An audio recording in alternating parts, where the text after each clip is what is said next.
What's up, YouTube? It's Nick Wan with another walkthrough. This time, I'm going to introduce y'all to cuML. cuML is from NVIDIA, and it is a follow-up to the very well-regarded cuDF, which we showcased on this stream a few months ago.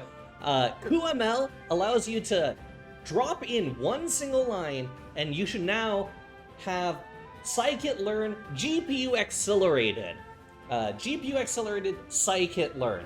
Now, if you're in the data science space, if you're a data scientist, if you're a quantitative analyst, if you're a statistician, you've most likely encountered scikit-learn. It's one of the most popular packages out there. It gets something like 80 million downloads a month. So many people use it. If you've just like done a random forest regression before, if you've done a random forest classifier, you've probably seen people use Python scikit-learn for some of this stuff.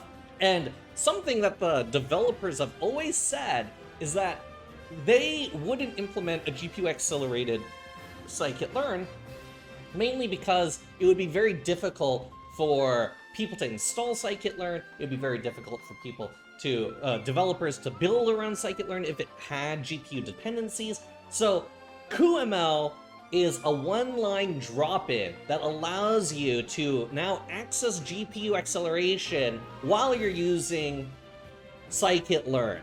And this is awesome because if you've waded through really long modeling times with random forest regressors or random forest classifiers, if you've done gradient boosting with scikit-learn, if you've been trying to tune through an SVM in scikit-learn, you've probably wished that you were using a GPU accelerated backend as opposed to a CPU accelerated backend. And cuML is saying that this is at times a 50 times speed up over the CPU version. And I do believe it will be faster, but will it be 50 times faster? We're gonna try out a classifier and a regression model using some baseball data. We're gonna try to classify pitch types using some pitch information. So for every pitch in baseball, it's recorded in data how fast it's going, where it was in space, and all the different information about the physics of the ball given the environment. So hopefully we'll be able to classify pitch types like a fastball, a curveball, a changeup. And then also we should be able to assign value. And so if you're in the baseball analytics space, you may have heard things called stuff models or pitch value models. We're going to create a very rough one using random forest cuML backed scikit-learn. So let's try out cuML using baseball data. Alright, so we're here in Google Colab. First, we're going to be using the CPU acceleration in the background. So this is just your typical vanilla flavored Colab. Now, you might see like it's Colab Pro, but don't worry. If you start up a Colab notebook, it's going to be just like what I'm using right now. And if you want to see this notebook, if you want to clone this notebook, links below. A link to the notebook. It'll also be a link to the GitHub for this. I did code some stuff already just to get ahead, just so we don't waste too much time on the YouTube. We're just loading in a few things that we're going to be using here, just pandas, NumPy, of course, our operating system. We just got to load OS so we can load some data in. For machine learning stuff, we're going to bring in some random forest, and then we're also going to have some metrics to test our accuracy and validity of our classifier and regressor. So I've loaded all the data in. It's about what do we got here? Like 2.3 mil rows. We're not going to use all of it. I think we're going to be using more like 2.1 mil, but that should be a lot of data. So this is just going to be a very simple train test split. You might be wondering, like, oh, like shouldn't it be like just a 10-fold CV? It probably could, but I don't think we're going to need that just for testing the speed and then just seeing the accuracy. Just trust me. Just trust me, bro. Okay, so if we want to just take a look at the data, I ripped this all from Baseball Savant. Shout out Baseball Savant. You could get this data. You could down. Or I will at the end of this put a thing for. I'll put some code at the bottom of the notebook to show you how you could download the data yourself using PyBaseball. But shout out to the PyBaseball team and also Baseball Savant for having all this data available to us. So the data looks like this. It is one row is one pitch, and this is data from the last 3 years, so 2022, 2023, and 2024, full seasons of data. So this ends up being 2.3 million events, not just pitches, but also stolen bases and all sorts of different things. But for the most part, it's pitch by pitch data. And so for every pitch, you get all sorts of info, like how fast it was going, where the point is in space, where the release point was in space, the angle that the arm was at, where the ball is crossing over the plate, and all sorts of different information about the physics of the ball. And so we're going to use all this information and try to classify some pitch types. So if we're just going to look at what pitch types look like, let's just import Seaborn and import matplotlib. Okay. Or mateplotlib, depending on how you pronounce it. Let's do a scatter plots, data, and let's just do a sample of, let's say, 50K pitches.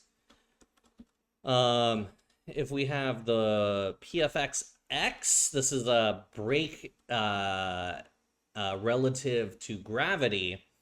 So ideal physics versus actual physics. X-axis and Z-axis. Z in this case is going to be from the floor to the ceiling, or from the ground to the sky, because data in the MLB is captured from a top-down view or bird's eye view. So Y-axis being from third base to first base. And origin, if anyone wants to know, is the back of home plate, that point of the diamond. Let's color this by a pitch name. Let's make it look just a little okay, and then let's move that legend out. Box to anchor. Oh, that's good. Let's just take a look at 50K pitches. Okay, so we're gonna take a look at this data. P throws. This P throws. So we're going to take a look at right-handed pitchers, 50,000 pitches, just random sample. And then using the break information, you can see all of these different pitch types. And you can see that they do cluster around certain areas. You can see your fastballs are typically in this area here. You have like a big, gigantic swath of curveballs down here. You have your sliders and your sweeper types, which will be over here. So if we want to clean this up, if we want to take a look at 5,000 pitches instead, this might make it look a little clearer. And if we want to just take a look at very specific pitches, let's say we want to take a look at pitch type is in, let's say fastball, let's do a sweeper, let's do a, I think cutter is CT, let's do a curveball, and then let's do a split finger. Let's see if this works. Oh my god. Okay.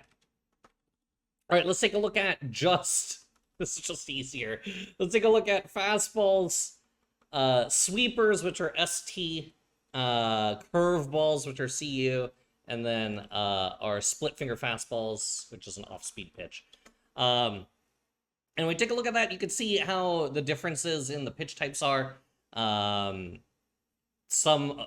fastballs tend to cluster over here.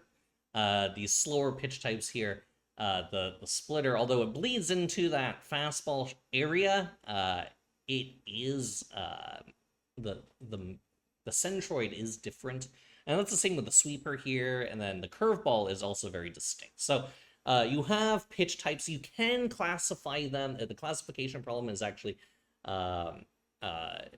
pretty straightforward. You just have to put in the break information, the pitch information, and then the labels in this case are going to be the pitch names or the pitch types. And so this should be a very straightforward classification problem. The issue is the amount of data that we have. And so we're going to see how long it takes just for the CPU acceleration to get us through just a train test split. Features. This will be pretty straightforward. You have PFX-X, PFX-Z. We'll have release speed. I like the release points. So go release position X. We'll also do release position Z. And then you might be wondering about release position Y. That's actually just called release extension. Let's make this look a little nicer. Okay. So we have release point. If we have arm angle, let's do arm angle.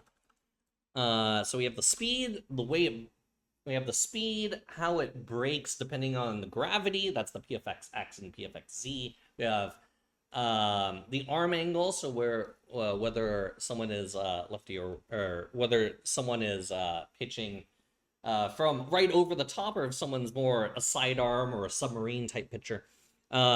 If you're wondering, like, what does all of this mean? It's okay, you don't really need to know. You're just here for the speed ups. We'll also just make an indication for is left-handed pitcher. So we know P throws. And then we'll map a dictionary. If it's right, it's a 0. And if it's left, it's a 1.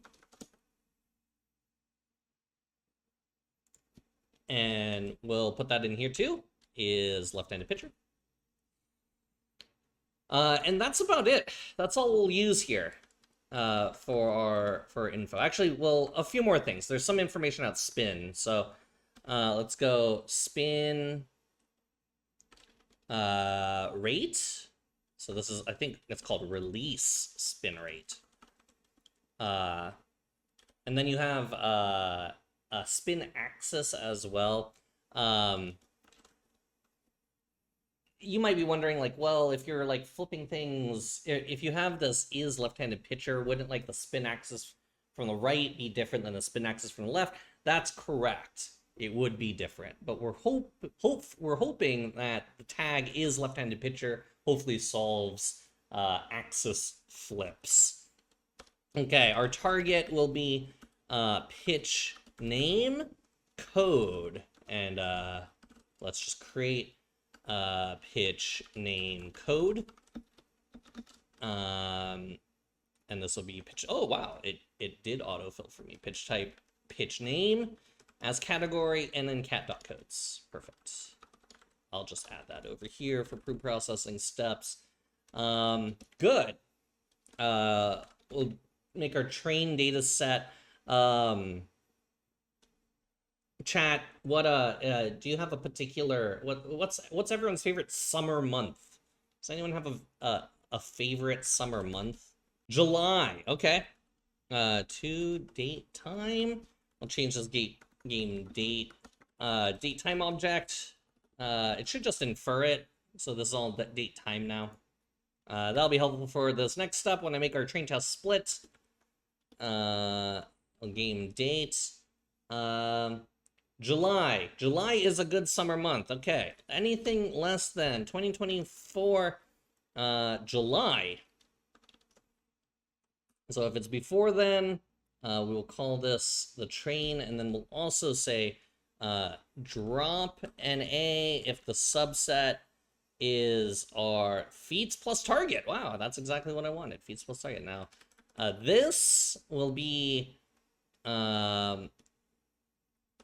I'm gonna do, while this is correct, this logic here, I prefer doing it the indexing way. So index is in index values. And so if it's not in this, then I want to keep it, but then I also want to drop all of this too. Okay. It's churning, it's churning, it's churning. All right, we're all good. Let's take a look at our shapes. We have one that is close to 1.8 million rows for our train data, and then we have over 350,000 pitches in our test data set. So pretty large training set. It's probably going to take a few minutes to get through that with the random forest classifier. And then for the test set, it's also fairly large. Not obviously not as large as the 1.7 mil, but it will take some time. So let's just set this up here. Model. This is a random forest classifier. Wow, this all did it. Jobs. We'll take this one out. This is gonna be. I kind of want to make this as stock as possible. So we'll take out the estimators, even though it is stock at 100. We'll fit. I'm a sucker for the .loc notation, mainly because it is developer used in the documentations and pandas, and also in scikit-learn. So we'll do .loc, and then the target, of course, is pitch name codes, and then we'll do a model .predict proba, because we're predicting the probabilities. Test.looks.feats, and then we'll make sure that this is in the index, and this is going to be a data frame when we spit all of this out. Okay, and this is our preds. So we'll call this preds, and then we should be able from here to just do a log loss. So let's just type loss equals log loss. I don't need all this. My preds, and then the test target. That's good. That should be all fine. Actually, I did want that print. We'll just print the loss. Okay, so this will train. We're gonna predict it out, and then for fun, we'll actually also, we should just also print this out. Prints 2. Let's just do the predict. And then this is a series. And then we can we'll add this back to our test. We'll call this our target. Pred. Okay. So let's run this. All right, this is gonna take a second, chat. This is gonna take a second. While we're waiting for this model to train, I just want everyone to know that you could follow me here on YouTube. It is free, and you can even turn off notifications if you want, but I do recommend having them on anytime I drop new data science content on the channel. You can also follow me over on Twitch. That's twitch.tv/NickWan_datasci. You can find the link down below somewhere. It might be like somewhere on this screen, I think. I do stream data science Monday through Wednesday, 8 p.m. Eastern to whenever we're done. And also, thank you to NVIDIA for letting me share this information out about cuML. Again, another really cool product from NVIDIA. They've been doing so much cool things, supporting the machine learning community in terms of GPU acceleration. So it makes a ton of sense. If you're NVIDIA and you want people to use NVIDIA products, you should probably give them a reason to use it. cuDF and cuML, very cool reasons to use NVIDIA and GPU accelerated products. Whoa, it's done, chat. Look, it took 11 minutes and 24 seconds. That's a long time. 11 minutes, 24 seconds. And we are done. Thanks for sticking through for the 11 minutes, 24 seconds on the CPU side of this train. So we went through, we fit the model again, almost 1.8 mil rows, and then test on the over 350 rows. Let's just make sure it looks the way we want it to. So at the end here, we have this code predict. So let's just take a look at some stuff here. We could take our target, and then we could do a value counts. So you can see all the different pitch names and types. We could do that same thing with our pred. So let's do pred. Let's see how it comes out. So this is the original. Just on face validity, it looks like it's similar orders. So that's good. The pitch typing is working to some extent. We can take a look at the log loss, of course. Log loss is 0.31859, depending on where you want to stop with your digits. So that's good. Or maybe it is. I hope it is. And then let's just take a look at this code that I used. So rather than pitch name, we're going to use pitch type pred. And then the data in this case is going to be the test data. Test. And then we want righties. Okay, let's take a look at this, and then let's also take a look at actual before. Okay. Oh no, let's get that palette in. Palette. HSL? HLS. HLS for the palette.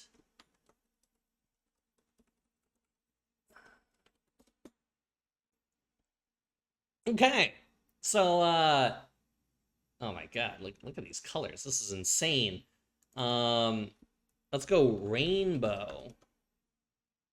Yeah, rainbow. Let's go with, why not reverse bone? Let's do rainbow. Okay, so you can see, the 4 pitch types we were looking for. Right, the pitch type here are real pitch types. So we're using fastballs, sweepers, which is abbreviated as ST, curveballs, and split finger fastballs, which is an off-speed pitch type. And so we have our 4. This is the actual on top. Fastballs, splitters, sweepers, and curveballs. And then how did the model do? Fastballs look pretty good.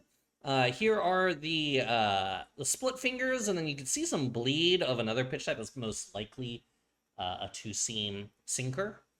And you probably have some change up in there as well. Here are the curveballs, which are mostly curveball flavored, it looks like. You have some sliders most likely in here. And some of these might just be different types of pitches.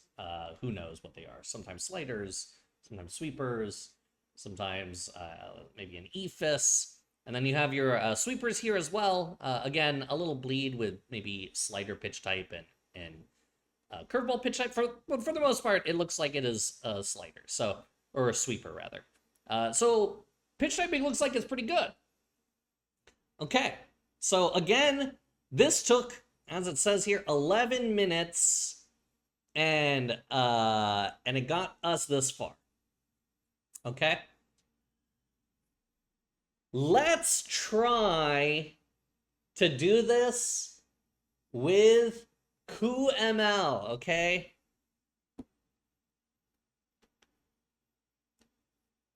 Okay, so first thing we're gonna do right now, we're in a high RAM run type. Let's just go to A100. That's fine. Do I care about A100? Let's go A100. We'll use the A100 and then for our GPU, and then we'll change all we need to do supposedly is we just need to type in 1 line of magic, and then we'll be done. All right, so let's load in the A100 and then see what happens.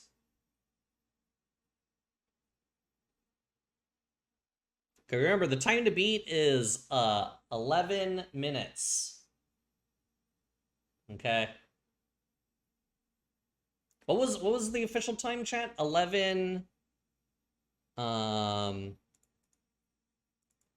was like what, 11 minutes, 30 something seconds, what did I say? Okay, so we have our card in there, and like I said, it is a one-line drop-in, and the rest of the code doesn't need to change. So if you've experienced GPU acceleration or some sort of acceleration, CPU or GPU related from different packages before, sometimes those packages make you have to refactor or add in additional keyword parameters in order for it to work. NVIDIA claims that all you need to do is run one line, and then the rest is working with cuML. So let's try. Apparently, all you need to do is type in, this is called a line magic. So we're gonna type in load extension, load ext, and then cuML ACCEL. So this is cuML acceleration. So we're just gonna run this, and hopefully this all will say, this should all say that accelerator is good to go. There we go. Installed accelerator for Sklearn. That's off to a good start. Let's see how much faster this is just to spin up a random forest over 1.7 mil rows. So again, I shouldn't have to change anything. So from beginning to end here, all I have done is drop in this one line and change the accelerator to a GPU backend as opposed to a CPU backend. So the rest of this, as you can see, there's a GPU in here. This is just the NVIDIA SMI stuff. So we're running that A100. We have the one line in there, and it's all installed now. The rest of this shouldn't change. So let's see if that is the truth. So we're loading in our packages. That's all good. We're going to load in our data. There should be 2.3 mil rows at the end of the load. So let's see what it takes with now the GPU backend using cuML.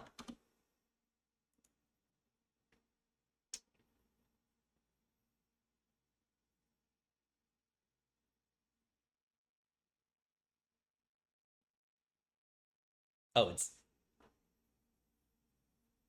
it's done. Okay. That took, so the CPU took 11 and a half minutes with the high RAM and everything. This took, with the GPU backend using cuML, this took 11 seconds. And then let's plot this again. Similar plot as before. Again, most of the fastballs here are tagged fastball. Those splitters are tagged splitters for the most part. Some of this is going to be change up. Some of this is going to be two seam fastballs, also known as sinkers.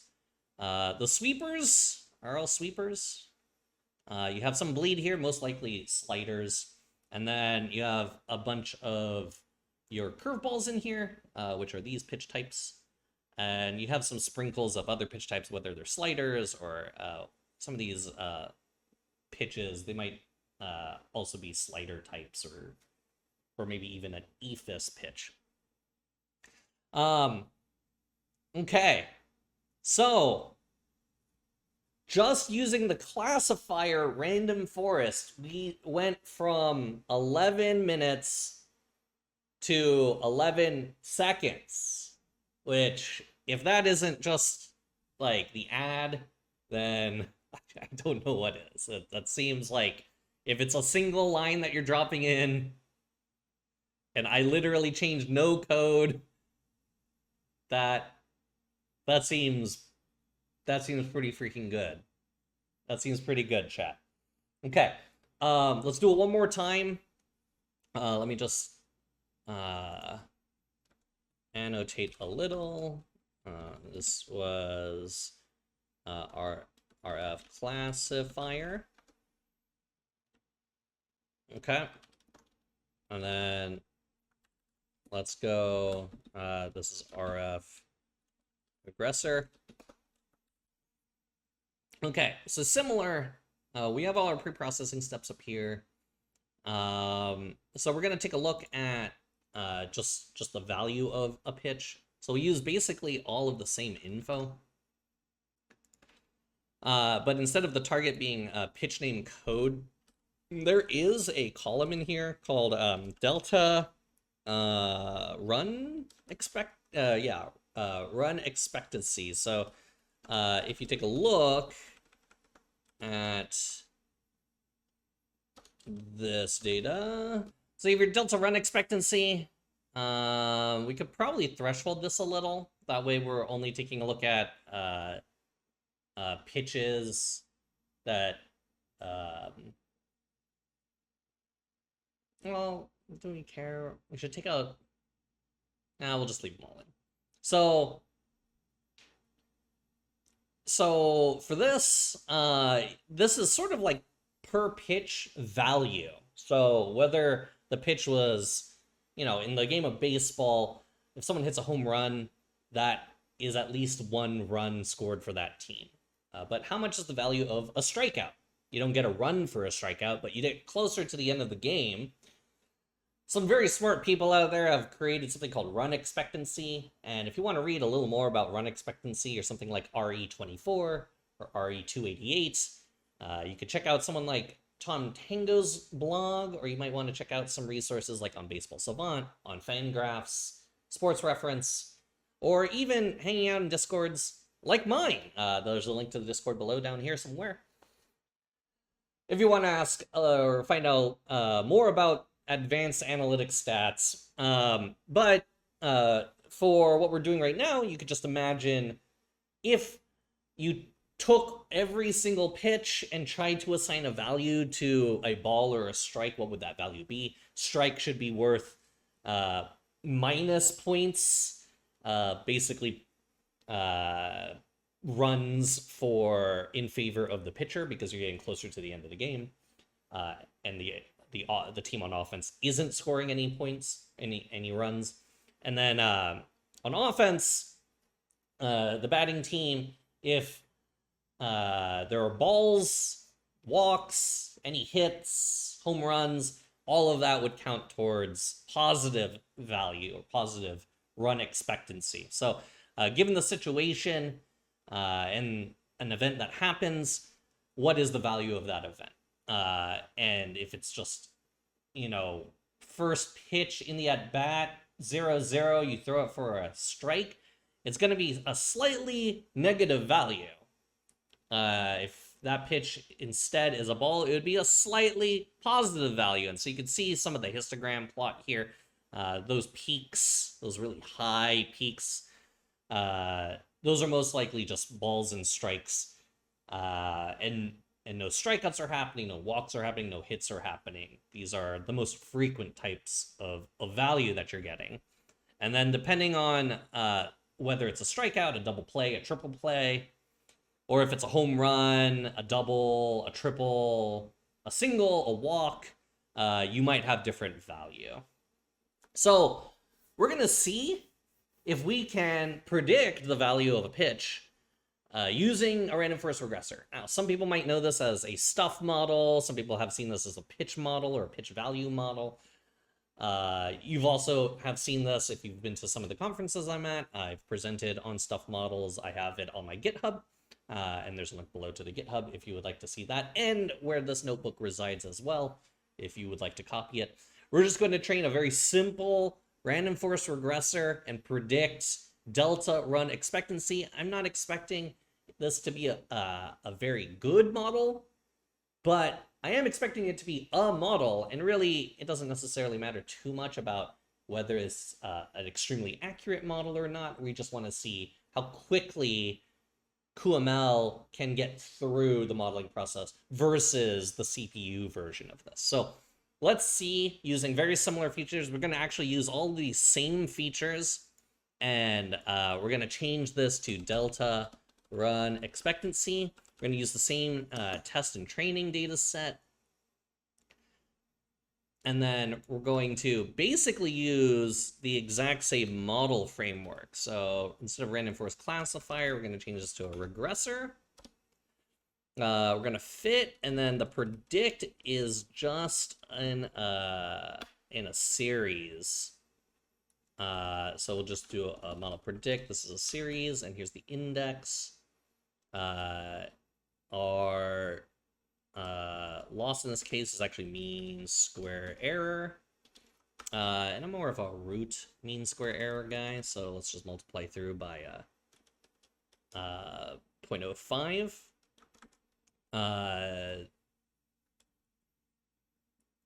This is our target pred. Oh, we don't need this. This is all good.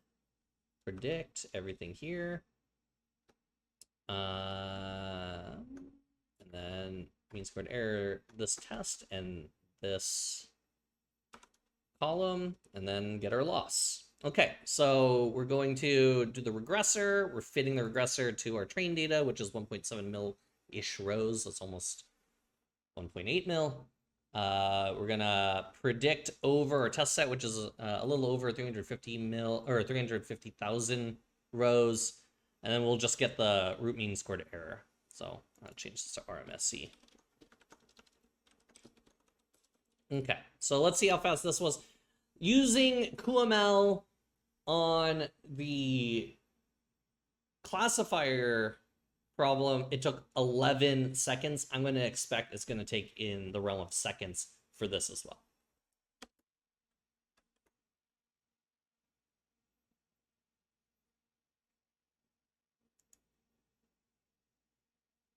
Okay, this took 8 seconds. So, this took 8 seconds, which is faster than BDB in chat to say pause champ. So, RMSC looks fine. Again, it doesn't necessarily matter if it's really good or really bad. Here's the target. Here's the target above, and then let's just see what our target pred. Okay, so you can see the distribution here. Again, I know the model isn't going to match exactly this distribution of the target, but you can see it's trying to just be around that mean, the mean of 0 here. It is a zero-sum game at the end of the day. There is a winning team and a losing team. And then the median in this case is negative 0.037. We're getting negative 0.001. That's because the distribution is mostly around this negative 0.05 to positive 0.05 range. So for the most part, seems reasonable. Again, not expecting a good model, but in terms of time, the regressor did take 8 seconds. So let's see how long this takes using the CPU just to compare. Remember, it took 11 minutes last time, and then it took 11 seconds when we used the CPU, or when we used the GPU accelerator. It took 8 seconds for cuML to do the regressor. Now we're going to see how long it's going to take without cuML, using only your vanilla CPU backend. All right, the model just finished, and it took, it says down here, 54 minutes and 52 seconds. 54 minutes, 52 seconds. Here's our RMSE. This is 228, which is about the same. And then if we take our 50,000, we should get a distribution that we were seeing before. It looks about the same. Again, like, I'm not expecting this to be perfect. I'm not saying this is a good model. I'm not even saying this is going to be a consistent model, but this does seem about the same. And the RMSE is around the same. So if you're calculating at home, the classifier, it took 11 minutes and with the CPU, and using cuML GPU acceleration scikit-learn, it took 11 seconds. That actually was a 62x speedup. That was a 62x speedup, okay? This took what was it? 54 minutes and 52 seconds. Was that it? 54 minutes and 52 seconds divided by 8. Okay, so for the regressor, same data. Instead of predicting a class, we're trying to predict over this continuous variable. Similar answers, and this ended up being we just sat through this. So I'm not joking when I say this is over 400x speed up for the regressor. This is 411x faster using cuML versus using the CPU vanilla. That's insane. That's insane. So I'm gonna commit this up to the GitHub right now, and then if you are interested in taking a look at the data, again, shout out to Baseball Savant and of course the developers at PyBaseball for getting us access to this publicly available baseball data. It is fun to play with if you are interested in sports analytics and you want some access to a bunch of data. You could have access to a full season of pitches, full seasons of pitches, and run your own baseball models. You could do your own baseball research, use it for whether it's fantasy or your own hobby research, or try to impress someone like me if we're doing a little hiring in any of my departments. But in terms of speed ups, cuDF was a gigantic success in terms of Panda's GPU acceleration. I can honestly say I am maybe even more impressed with cuML because while I use pandas all the time, it's the basis of what I do. Really, the biggest speed ups when you're using pandas for me is, in whether you're doing joins or whether you're doing some sort of apply statement, like those are the biggest speed ups. I'm doing all sorts of things in scikit-learn all the time, and typically I've tried to avoid using scikit-learn on projects, mainly because there's no GPU acceleration in scikit-learn. And now, with the capability, literally one line allows me to have potentially, as NVIDIA says, and usually when they say these things, right, it's like, all right, to what extent? They say, like, in their overview, conservative estimate, in my opinion, 50x speed up. We have just demonstrated it is on the low end for a classifier problem using around 1.7 million rows as your training data set. Not so many columns, but 1.7 million rows. This ended up being 60 times faster than the CPU. And if you used a random forest regressor, it ended up being 400 times faster. So again, like NVIDIA saying, oh, it's 50 times faster. Like, yeah, on the low end, and a lot of the time, the marketing of this stuff usually tends to be a little more on the higher end or on benchmark data that allows packages to breathe. But here we are using like a real life example, stuff that I literally do every day, and it's just a clear one line drop in, and it costs you nothing outside of GPU token. But if you have GPU, if you have GPU access, if you're working in a cloud and you have GPU, you don't have to be shy about using scikit-learn anymore. I know it's a go-to for a lot of people's first model out of the box. Now, it could be your first model out of the box with zero cost in terms of, or not zero cost, but a lot less time to run through an initial model. And that's kind of insane. Like, truly. I was honestly, all right, because in our YouTube, like in the last YouTube I did for something like this. Yeah. So in my cuDF walkthrough, which I think there might be a link to it over here or down here somewhere. But in the last cuDF, in the last NVIDIA video I had, which was cuDF, we benchmarked it at 18x speed up, which is phenomenal.